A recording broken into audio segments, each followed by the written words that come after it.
Nós abrimos junto para coletar fondos para a Fundação contra a Violência Relacional, que é shelter que eigenlijk ajuda a gente mulher e muitas não que está encontrando em situação de violência doméstica. Sei. De como você escolhe a fundação aqui?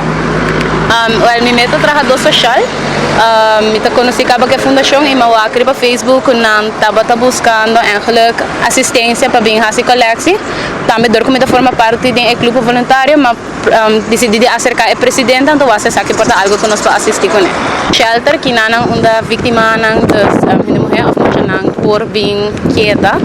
Depois que nós temos uma situação de violência doméstica, também não há guia psicológico, guia de trabalho social, toda assistência que nós temos para por surpassar a situação que nós temos. Quão importante é para a gente contribuir para ajuda? Well, me que é sumamente importante.